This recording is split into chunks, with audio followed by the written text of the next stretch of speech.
नमस्कार दोस्तों, कैसे हैं। आज हम लोग 10th क्लास का आगे का पार्टीशंस जो लाइट है उसका पढ़ने वाले हैं। प्रकाश का अपवर्तन।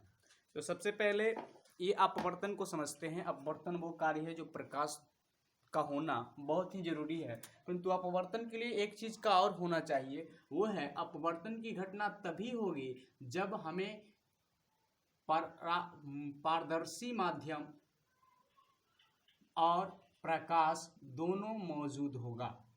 यानी पारदर्शी माध्यम से जब प्रकाश पार करती है तब हमारी परावर्तन की घटना होती है। पहले ये कन्फर्म कर लें कि परावर्तन की घटना में क्या होगा। पारदर्शी माध्यम से जब प्रकाश पार करती है तो अपवर्तन की घटना होती है।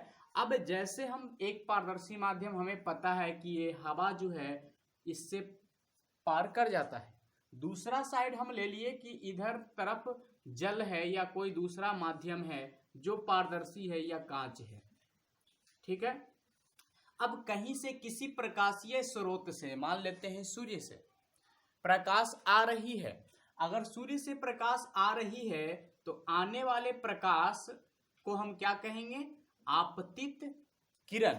मतलब प्रकाश के चलने के पथ को जब हम किरण कहते हैं तो चूंकि आ रही है इसलिए इसे हम क्या कहेंगे? आपतित किरण। परंतु अगर यहाँ पे देखें तो ये एक ऐसा तल है, अगर इसका नाम दे दें ए और बी, तो ए बी एक तल है जो दो माध्यमों को क्या कर रहा है?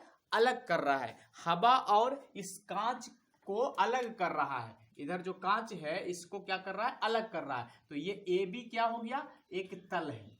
तो जैसे ही इस तल पे आता है, इस तल से टकराता है, तो जिस जगह से टकराता है आपतित किरण, उस बिंदु को हम लोग को पता है कि क्या कहते हैं? उस बिंदु को कहते हैं आपतन बिंदु। परावर्तन में भी वही था कि जहां आपतित किरण आकर टकराती है उस बिंदु को हम क्या कहते हैं? हम आपतन बिंदु कहते हैं। अब देखें तो ये इधर एक अलग माध्यम है, इधर एक अलग माध्यम है। अगर हम आपतन बिंदु पे लंब डालें तो लंब डाल दिए तो लंब हो जाएगा कैसे? लंब हो जाएगा एकदम सीधा इस पे ऐसे। ठीक है। तो ये हमारा कहलाएगा अभिलंब। आपतन बिंदु पे डाला गया लंब क्या कहलाता है? अभिलंब। परंतु वहां पे क्या था कि टकराने के बाद उधर ही चल जाता था, जिधर से आया है उधर ही, मतलब उसी माध्यम में लौट जाता था। परंतु यहाँ पे क्या करता है? टकराने के बाद दूसरे माध्यम में प्रवेश कर जाता है। तो ये इधर तिरछा आ रहा है तो इसको जाना किधर चाहिए? ऐसे चला जाना चाहिए। परंतु ये ऐसे नहीं जाता है, बल्कि ये क्या करता है?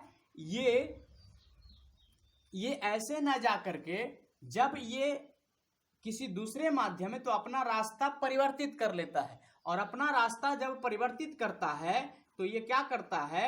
अभिलंब से दूर जाता है। क्या होता है? ये अभिलंब से निकट या दूर जाता है। तो निकट कब जाएगा या दूर कब जाएगा ये बाद में बात करते हैं। पहले ये अपना रास्ता परिवर्तित कर लेता है, तो इसको जाना इधर चाहिए था, परंतु ये निकलेगा इधर से, मतलब थोड़ा सा इधर की ओर ये किरण विक्षेपित हो गया, अपना रास्ता भटक गया। तो जब ये रास्ता भटक गया, ये अपना विक्षेपित हो गया, तब यहाँ पे ये जो किरण रास्ता, आपतित किरण जो अपना रास्ता पलटा है, मतलब रास्ता बदला है, ये जो रास्ता बदल के निकला है, ये किरण कहलाएगा हमारा अपवर्तित किरण। अपवर्तित किरण। अब यहाँ पे दो चीज और है कि वो कोण जो अभिलंब और आपतित किरण के बीच बन रहा है, उस कोण का नाम तो होगा क्या? वो कोण कहलाएगा आपतन कोण, जैसे परावर्तन के वक्त हुआ था। परंतु ये अपवर्तित किरण और ये अभिलंब है, तो इस अभिलंब के बीच का कोण, ये कोण कहलाएगा अपवर्तन कोण। तो याद रखें, जब परावर्तन की घटना होती है तो वहां परावर्तन कोण बनता है, परंतु जब अपवर्तन की घटना होती है तो इसे हम अपवर्तन कोण का निर्माण होता है। और ये घटना मतलब प्रकाश के किरण का अपने रास्ते से हटना और हटने वाली घटना, ये कहलाता है अपवर्तन।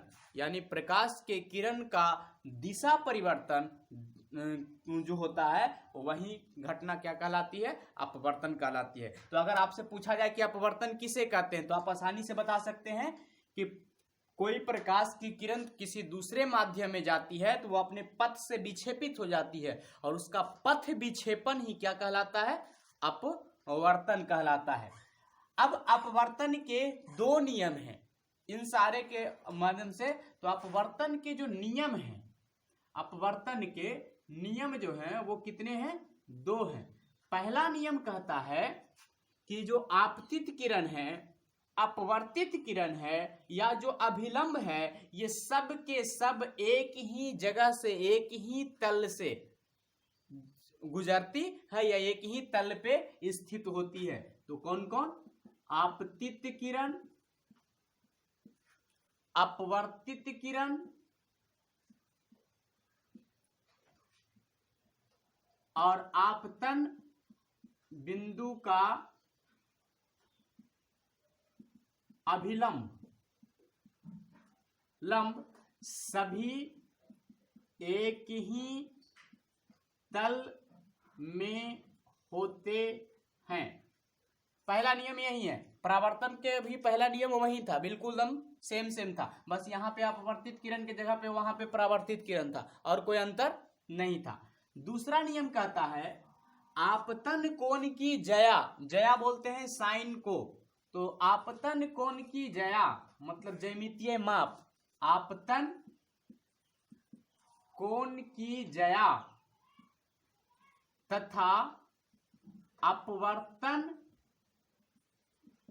कोण की जया का अनुपात किसी माध्यम के लिए स्थिरांक होता है, मतलब स्थिर होता है, स्थिरांक होता है। और ये चीज बताने वाले जो थे वो थे स्नेल। तो इसलिए इस नियम को, अपवर्तन के दूसरे नियम को स्नेल का नियम भी कहते हैं, स्नेल का नियम कहते हैं। और इसको अगर मैथमेटिकल फॉर्म में लिखें तो इसको सिंबॉलिक तौर पे आई लिखते हैं और इसको आर लिखते हैं। तो आपतन कोण की जया मतलब साइन आई और अपवर्तन कोण की जया मतलब साइन आर। तो साइन आई बटा साइन आर जो होगा वो स्थिरांक होगा और वही स्थिरांक उस माध्यम का अपवर्तनांक कहलाता है, जिसको हम म्यू से सूचित करते हैं, अपवर्तनांक कहलाता है। अगले पार्ट में हम ये जानेंगे कि अपवर्तनांक क्या होता है और अपवर्तनांक हमारा कहाँ कहाँ मदद करेगा, अपवर्तनांक की घटनाएं प्राकृतिक में कहाँ कहाँ होती है, आगे के पार्ट्स में आएंगे। यहाँ पे हम कुछ क्या किए, कुछ शब्दों को डिफाइन किए और अपवर्तन के नियम ये बहुत ही इंपॉर्टेंट है। स्नेल का नियम बहुत बार पूछा जाता है। यहाँ पे अपवर्तनांक साइन आई बट्टा साइन आर लिखे हैं, तो इसको अगर ये एयर है और ये ग्लास है तो इसको हम ऐसे लिखेंगे ए जी, मतलब ग्लास का अपवर्तनांक किसकी अपेक्षा, तो जिसका आपतन कोण किसमें है, हवा में, तो ये हवा की अपेक्षा। यहाँ पे एक चीज और है दोस्तों कि जब प्रकाश की किरण विक्षेपित क्यों हो जाती है दूसरे माध्यम में, तो चूंकि प्रकाश की चाल अलग अलग माध्यम में अलग अलग होती है। यानी इसमें अगर प्रकाश की चाल देखें तो सी ए, इसमें प्रकाश की चाल सी जी, मतलब प्रकाश की चाल को सी से निरूपित करते हैं। तो हवा में प्रकाश की चाल और ग्लास यानी कांच में प्रकाश की चाल, तो जो होगा क्या होता है कि प्रकाश की चाल जो हवा में प्रकाश की चाल है वो ज्यादा है किसकी अपेक्षा। तो इस कारण से ये जब किरण प्रवेश करती है किसमें, जब चाल किसमें ज्यादा है, यानी ज्यादा चाल वाला से कम चाल जिसमें होती है उसमें प्रवेश करती है, तो जो अपवर्तित किरण है वो अभिलंब की ओर मुड़ता है। और इस कंडीशन में वो माध्यम जिसमें प्रकाश की चाल ज्यादा हो उसे हम बोलते हैं विरल माध्यम। क्या बोलते हैं, विरल माध्यम। और जिसमें प्रकाश की चाल क्या हो, कम हो, उसे हम बोलते हैं सघन माध्यम। तो ये क्या हो गया, ये हवा हो गया विरल माध्यम और कांच हो गया सघन माध्यम। तो प्रकाश के चाल के घटने और बढ़ने से क्या होता है, ये माध्यम का निर्माण होता है। अब हम इस चीज को एक आयताकार पट्टी पे देखते हैं कि ये किस रूप में कार्य करता है, ताकि हम इस सघन और विरल के कॉन्सेप्ट को समझ पाएं। चलिए इसको मिटाते हैं। आप हो सके तो स्क्रीनशॉट पहले ले लें।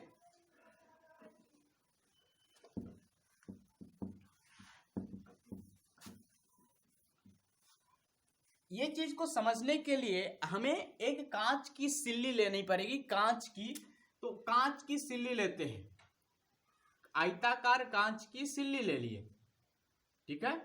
अब ऊपर क्या होगा, ऊपर हवा होगा, ठीक है, ऊपर एयर है, नीचे क्या है, ग्लास है, और फिर नीचे क्या है, हवा है।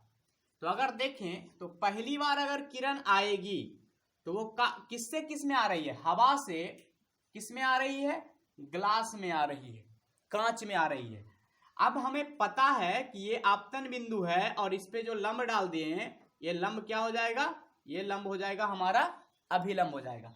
अब ये जाना तो चाहिए किधर, ये जाना चाहिए इधर, मतलब उस डायरेक्शन में आया है उसी डायरेक्शन जाना चाहिए, परंतु ये चला किधर जाएगा, ये इससे, चूंकि इसमें प्रकाश की चाल इसमें ज्यादा है, तो ये जब विरल से, ये विरल है किसकी अपेक्षा, कांच की अपेक्षा, तो ये सघन है।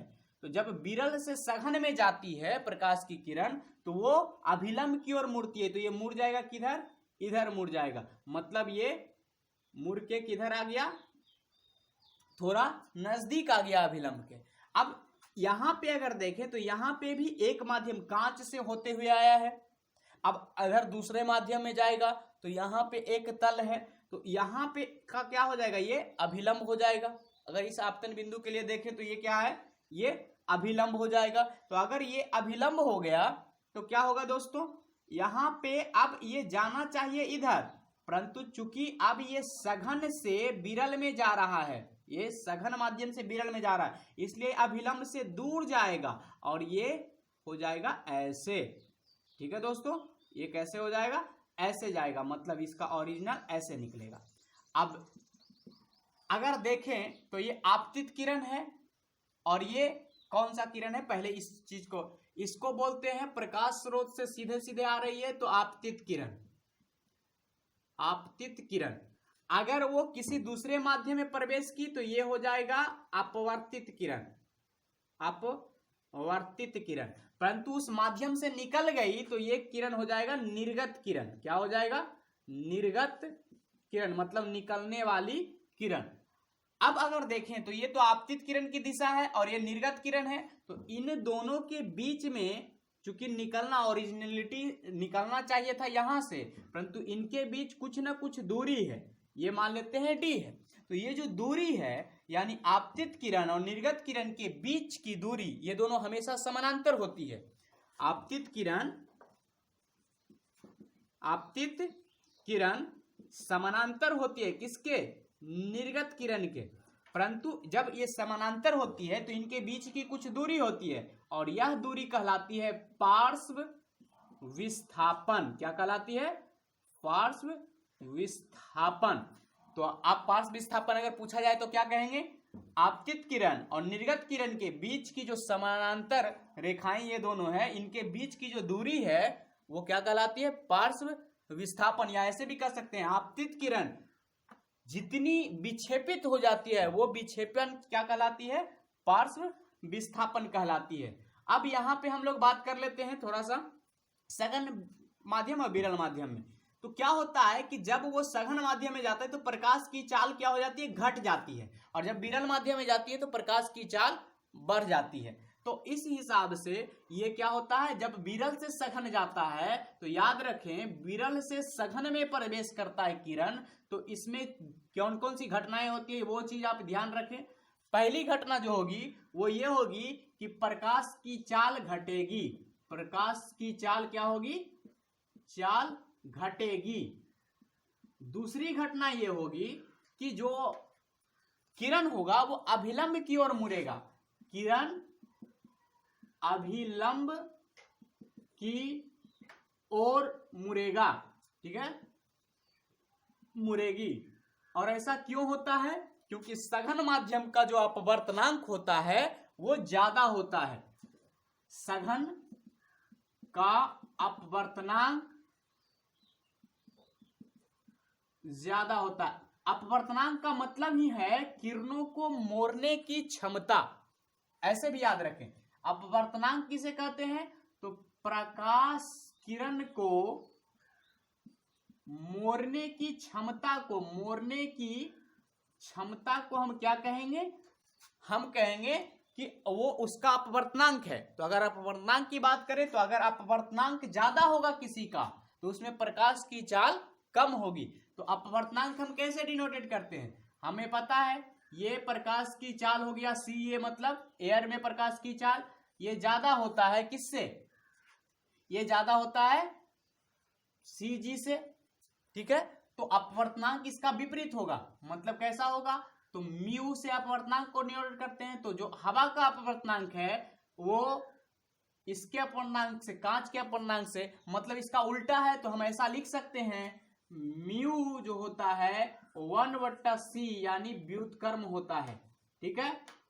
किसी माध्यम का जो जितना ज्यादा उसकी चाल होगी उतना कम उसका अपवर्तनांक होगा, जितना कम उसका चाल होगा उतना ज्यादा अपवर्तनांक होगा। जब हम किसी का आपेक्षिक अपवर्तनांक निकालते हैं, किसी निर्वात के सापेक्ष निकालते हैं या एयर के सापेक्ष, तो यहां पे हम कांस्टेंट के तौर पे m किसके अपेक्ष? निर्वात के अपेक्ष। तो निर्वात को यहां 0 भी लिख सकते हैं, मतलब कुछ नहीं है, शून्य है, आकाश है। तो इसको हम 0 म्यू m लिखेंगे, मतलब जिसका अगर ग्लास है, कांच है, तो यहां कांच लिख देंगे। अगर यहाँ पे वायु है तो वायु लिख देंगे, पानी है तो पानी लिख देंगे। तो अगर हम यहाँ पे देखें तो ये हो जाएगा C, मतलब प्रकाश की चाल किसमें? निर्वात में, बटा प्रकाश की चाल किसमें? माध्यम में। मतलब m के लिए अगर m ये क्या हो सकता है? ये पानी हो सकता है, ये क्या हो सकता है? ये कांच हो सकता है, ये और भी कुछ भी माध्यम हो सकता है। तो m के जगह पे अलग अलग माध्यमों का, तो हमारा म्यू बराबर एक क्या फार्मूला आ गया? एक फार्मूला आ गया C/Cm, मतलब प्रकाश की चाल निर्वात में बट्टा प्रकाश की चाल माध्यम में। तो इससे हमें माध्यम की अपवर्तनांक निकल जाएगी। तो ये आपका, आप समझ गए होंगे कि विरल से सघन में जाएगा तो प्रकाश की चाल घटेगी, तो जब सघन से विरल में जाएगा तो ये उल्टा हो जाएगा, प्रकाश की चाल बढ़ेगी। किरण अभिलंब की ओर मुड़ेगी, जब कब? जब विरल से सघन में जाएगा। तो सघन से विरल में जाएगा तो अभिलंब से दूर जाएगा। सघन का अपवर्तनांक ज्यादा होने के कारण होता है और ये सारे घटनाएं होंगे विरल का अपवर्तनांक कम होने के कारण होता है। तो ये दोनों पॉइंट पे आप इस तल पे और इस तल पे, अगर ये ए बी तल है तो ए बी तल में क्या हो रहा है? विरल से सघन में जा रहा है। और अगर ये सी डी तल है तो इस सी डी तल में सघन से विरल में जा रहा है। तो आप समझ गए होंगे कि कब क्या बढ़ेगी, कब क्या घटेगी। तो इसमें हमने, इस पार्ट में हमने 2-3 चीजों की बात की। पहला चीज हमने बात किया अपवर्तन किसे कहते हैं, वो घटनाएं किस प्रकार से होती है, और दूसरा सघन और विरल में अपवर्तनांक, सापेक्ष अपवर्तनांक कैसे निकालेंगे। ठीक है दोस्तों, अगले पार्ट में हम इसके आगे के चीज कि प्रिज्म और ये सारे चीजों की चर्चा की जाएगी। तो गुड लक, फिर मिलेंगे।